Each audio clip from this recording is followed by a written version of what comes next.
आप देख रहे हैं सी न्यूज़ भारत और मैं हूं आपके साथ अवंतिका। वक्त हो चुका है न्यूज़ बुलेटिन का। इस न्यूज़ बुलेटिन में बात करेंगे दुर्ग की, जहां बीजेपी पार्षदों ने नगर निगम में किया धरना प्रदर्शन। आगे चर्चा करेंगे ललितपुर की, जहां कोतवाल एवं चौकी प्रभारी ने की पीस कमेटी की बैठक। आगे देखेंगे मथुरा में कैसे हनुमान जी की मूर्ति को तोड़ा गया। ऐसी तमाम खबरों पर आगे विस्तार से करेंगे चर्चा। खबर दुर्ग से है, जहां शहर में पिछले 5 दिनों से पानी के पीने की आपूर्ति नहीं होने से नाराज भाजपा पार्षदों ने आयुक्त कार्यालय के नीचे पोर्च में बैठकर प्रदर्शन करते हुए महापौर और निगम कमिश्नर के खिलाफ नारेबाजी की। इसी बीच पहले दुर्ग निगम आयुक्त लोकेश चंद्राकार को शहर के विभिन्न मुद्दों और समस्याओं की जानकारी देते हुए कहा कि अगर जल्द से जल्द पानी की सप्लाई सहित सभी ज्वलंत मुद्दों का निराकरण नहीं किया गया तो आने वाले दिनों में सभी भाजपा पार्षद शहर की जनता के साथ मिलकर उग्र प्रदर्शन करेंगे, जिसके जिम्मेदार निगम प्रशासन होगा। ये मैं आपको समझा दूं कि जो नालों का पानी है, इसको तो हमको भविष्य में जो है अलग से हमको जो है कहीं ना कहीं स्टॉपेज उसके लिए मोड़ना पड़ेगा, क्योंकि ये स्लो पॉइजन के रूप में नदी में जा रहा है। ये मैं आपको बता दूं, कम से कम 6-7 किलोमीटर अगर वो पानी चलता है नदी के साथ तो शुद्ध हो जाता है पानी।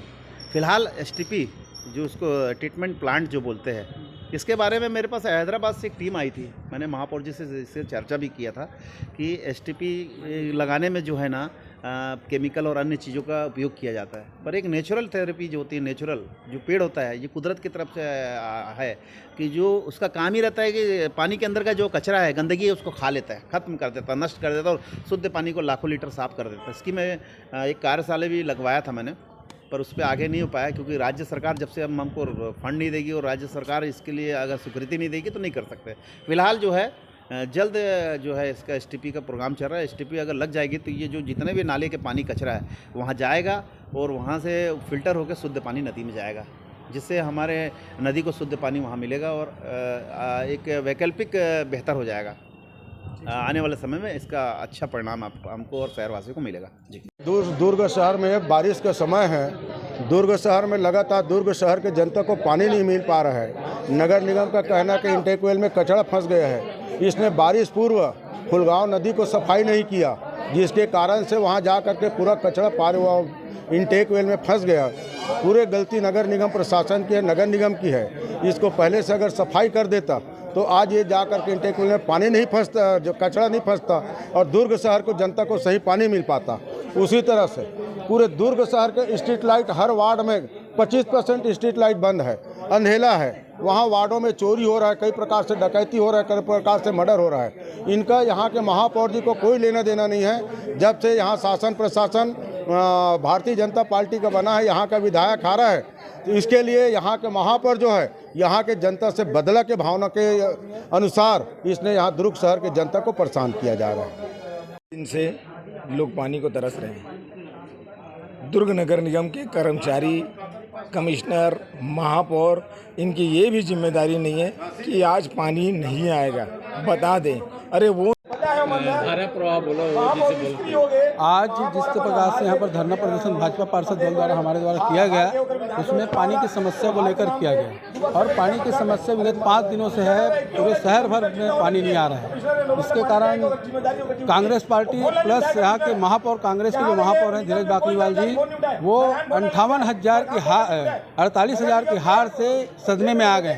सदमे में आने के कारण वापस नहीं आते हैं, सोए नींद में है, अभी सदमे में है, सदमे से उबर नहीं पाए हैं और उस कारण वो निगम में ध्यान नहीं दे रहे हैं। इस कारण पानी की समस्या बनी हुई है। हम निगम प्रशासन से मांग करते हैं, ज्ञापन सौंपे आयुक्त महोदय जी को कि हमको पानी की, बिजली की समस्या, बिजली आधा बहुत सारे खंभों में बिजली नहीं जल रही है। राशन कार्ड की समस्या है कि कुछ वार्डों में है, पूरा 60 वार्ड में, बहुत सारे वार्डों में है, कुछ वार्डों को छोड़कर, ऐसा नहीं है, कुछ वार्ड 2-4 वार्ड को छोड़ करके, हाँ पटरी पार में 2-4 वार्ड में है, वहाँ भी पानी की समस्या है, लेकिन समस्या शहर में बनी हुई है।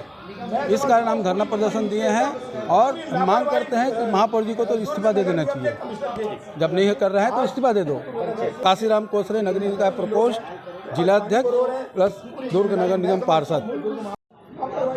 5 दिन से दुर्ग शहर में पानी नहीं आते। माननीय महापौर जी अपन बंगला बाहर निकलत नहीं है। माननीय महापौर जी विधानसभा चुनाव के हार के सदमा से आज तक उबरत नहीं है। माननीय महापौर जी से मांग है कि 6 महीना कार्यकाल बचे हैं, ये जनता को पानी पिलाना, यहाँ की विद्युत व्यवस्था, यहाँ का राशन कार्ड, दुर्ग निगम पूर्णतः महापौर विहीन हो चुकी है, ये भाजपा पार्षद दल मानती है। आज हमने ज्ञापन दिया आयुक्त को कि पेयजल को बहाल करें, यदि नहीं होता है तो 3 दिन बाद भाजपा पार्षद दल शहर के विभिन्न जगहों में आंदोलनरत होगी, लेकिन पेयजल व्यवस्था को बहाल करा के रहेगी। निगम आयुक्त ने 3 दिन में कहा है जो प्राकृतिक आपदा है शिवनाथ का जल स्तर बढ़ना, उसमें हम भी निगम के साथ हैं, किंतु राशन कार्ड का नहीं बनना, महापौर का इस शहर में नहीं दिखना, इस बात का हमको आक्रोश है। और हम तो अहिरा छोड़ दी गोसैया नहीं छोड़े, महापौर जी अपन घर में चल रहे, पर हम दुर्ग शहर के जनता पर लड़ना जारी रखबो, आगे भी ये संघर्ष जारी रही और नागरिक सुविधा पर हम लड़त रहो। जी भैया। अजय वर्मा, नेता प्रतिपक्ष, भाजपा पार्षद दल, दुर्ग। लगातार ये पानी की समस्या आ ही रही है और टीम पूरी लगी हुई है। वहाँ पे कचरे भी फंस गए हैं, उसको भी निकालने के लिए गोताखोर भी उतर रहे हैं। एसडीआरएफ की टीम की मदद ली जा रही है। विद्युत व्यवस्था में भी वहाँ पे दिक्कत आई थी, सीएसईबी का भी टीम अभी लगा हुआ है, हमारी टीम भी लगी हुई है और उम्मीद करते हैं कि आगामी 1-2 दिन में जो पानी की व्यवस्था है वो बहाल हो जाएगी। क्योंकि वाटर लेवल बहुत ऊपर चल रहा है शिवनाथ का, इसलिए दिक्कत आ रही है। जैसे ही थोड़ा सा कम होता है हमारे गोताखोर निकल के उसको सफाई करवा लेंगे। राशन कार्ड की, तो राशन कार्ड में सॉफ्टवेयर का प्रॉब्लम की बात वहाँ पे हुई थी फूड ऑफिस में, फिर भी जैसा बोल रहे हैं तो मैं चेक करवाता हूँ वहाँ पे। और मेरे मुहर्रिर अगर लापरवाही कर रहे हैं तो उनको भी बोलता हूँ कि आप समय पर बना के वहाँ से पार्षद महोदय लोग को सब राशन कार्ड उपलब्ध कराएं। अब जितना दिन का भी समय दे रहे हैं उसमें जितना बेहतर हो सकता है करने की कोशिश। दुर्ग से सी न्यूज़ संवाददाता लोकेश साहू की रिपोर्ट। खबर ललितपुर से है, जो बिरधा में उपचुनाव को लेकर कोतवाल और चौकी प्रभारी ने पीस कमेटी की बैठक की, वहीं आचार संहिता का पाठ भी पढ़ाया, निष्पक्ष और शांतिपूर्ण चुनाव कराने के निर्देश दिए, जिसमें समस्त प्रत्याशी व प्रतिनिधि और ग्रामीण उपस्थित रहे। ललितपुर से सी न्यूज़ संवाददाता जितेंद्र की रिपोर्ट।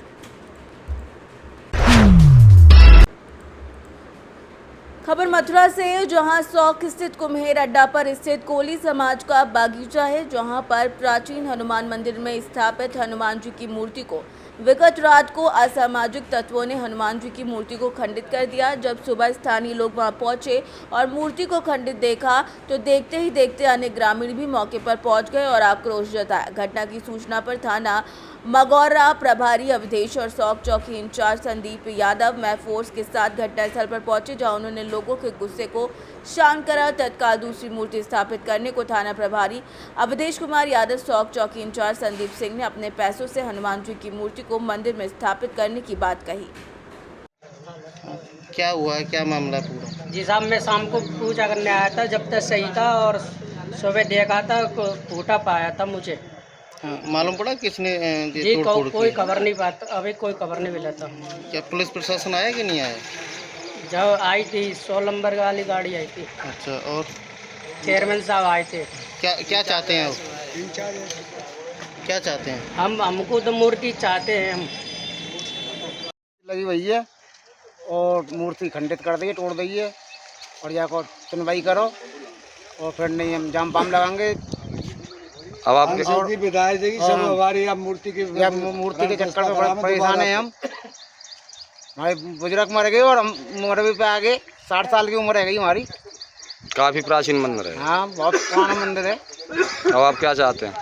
हम चाहे कि थोड़ी कहेगा कि सजा होए, कल को फिर फोड़ जाएगा। हम पुलिस को सूचना दी? अभी नहीं दी। हम अंगूठा छापे साहब, पढ़े लिखे ना है, अब देंगे यहाँ से आगे। नाम है? मेरा नाम है देवो पहलवान। कौन सा गांव है? गाँव बछगांव। ये मूर्ति के लिए आप जो इकट्ठा हुए हैं 1972 की लगी हुई है जी। यहाँ प्राण प्रतिष्ठा कराई बंसी बारे बाबा जी ने और इन 72 ने सबर ने हमारे बछगांव तक जी। और ये असामाजिक तत्वों ने मूर्ति को खंडित कर दिया है। या तो प्रशासन सुने के जैसे कि धांग लगा कर उनको सजा दे, अगर नहीं देंगे तो हम आंदोलन करेंगे, रोड को जाम करेंगे।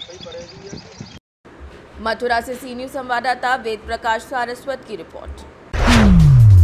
खबर मथुरा से, जहां एक तरफ CM Yogi Adityanath zero tolerance की नीति पर काम कर रहे हैं, तो वहीं मथुरा में संत महामंडलेश्वर इंद्रदेव महाराज ने भागवत करते समय महिलाओं पर जो अभद्र टिप्पणी की, उसको लेकर अब सियासत भी गर्मा गई है। व्यासपीठ पर बैठकर इस तरीके का बयानबाजी करना कितना शर्मनाक है, ये बताने की जरूरत नहीं है। ऐसे में भागवत प्रवक्ता अपनी बयानबाजी कर सभी धर्म गुरुओं को भी कलंकित कर रहे हैं। जी बताएं, क्या नाम है? मेरा नाम कैप्टन मान सिंह है। क्या है पूरा मामला? ये मामला ये है साहब, ये आपके सामने पार्क है और इसके साथ में अरविंद जी का एक प्लॉट है। अरविंद जी ने आगे वाले प्लॉट को किसी को बेच दिया है और पीछे वाले पोर्शन को ये बना रहे हैं और इस पार्क के अंदर अपने घर का दरवाज़ा, छामन प्लस पार्क की जो हमने बाउंड्री कराई थी पर्सनली, उस बाउंड्री को तोड़ दिया है और अपना रास्ता इस पार्क के अंदर से निकालना चाहते हैं।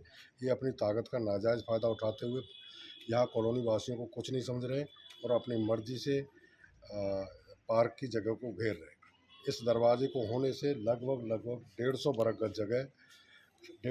गज जगह जो है पार्क की इनके कब्जे में हो जाती है। तो आपसे इनकी बात, इन्होंने क्या बोला? हम हर बार इनसे बात करते हैं, पुलिस के सामने भी बात करी है, इंडिविजुअली भी बात करी है, जब सब चीज़ की यहाँ भर लेते हैं, लेकिन बाद में जैसे ही पुलिस चली जाती है हम लोग इधर उधर हो जाते हैं, फिर अपनी कार्रवाई में उसी तरीके से लग जाते हैं। तो आपने पुलिस की सहायता नहीं ली?